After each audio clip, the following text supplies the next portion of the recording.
আচ্ছা, আমরা যখন ক্যামেরায় কোনো ছবি তুলি, ধরুন এই যে আমি যে ক্যামেরাটা অন করেছি, সেলফি তুলছি, তাই তো? এই যে সেলফি তুলছি, এই সেলফি তোলার সময় এমন কি করব, এই যে সাদা রকমের অপশনটা এখানে তো আমরা ক্লিক করব। এই জিনিসটা আছে না, এই যে ছবি তোলার সময় এই যে সাদা রকমের অপশন এখানে তো ক্লিক করতে হয়, তবে তো ছবি উঠে, তাই না? তো এইরকম আমি সেলফি তোলার সময় আমার হাত পৌঁছাচ্ছে না, অনেকের এরকম হয় যে হাত পৌঁছাচ্ছে না, আঙুল পৌঁছাচ্ছে না, বড় স্মার্টফোন কি করব? তার জন্য একটা সেটিং বলে দেবো, আপনি স্ক্রিনের যে কোনো জায়গায় এরকম টাচ করবেন, আপনার ছবি উঠে যাবে, খুব ইজিলি ভাবে, পারফেক্টলি ভাবে উঠে যাবে।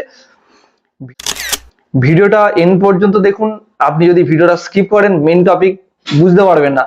দেখুন আমি ক্যামেরা অন করলাম, ছবি ক্লিক করছি, উপরে ট্যাপ করছি, কোনো ছবি উঠছে না, বাট নিচে ক্লিক করছি হচ্ছে। দেখুন উপরে যে তিনটে ডট রয়েছে না, উপর দিকে প্রত্যেক ফোনের দেখবেন এরকম অপশন থাকে, কিছু কিছু ফোনের সেটিংস আলাদা হয়, এটা সব মডেলে এই সেটিংসটা পাবেন।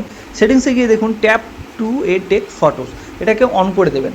এবার ব্যাক করে আমি যেখানেই স্ক্রিনের ক্লিক করব সেই জায়গাতেই অটোমেটিক ছবি উঠে যাবে ইনস্ট্যান্টলি।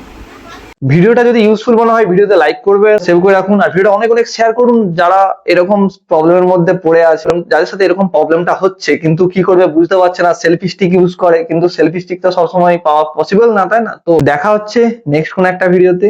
ধন্যবাদ।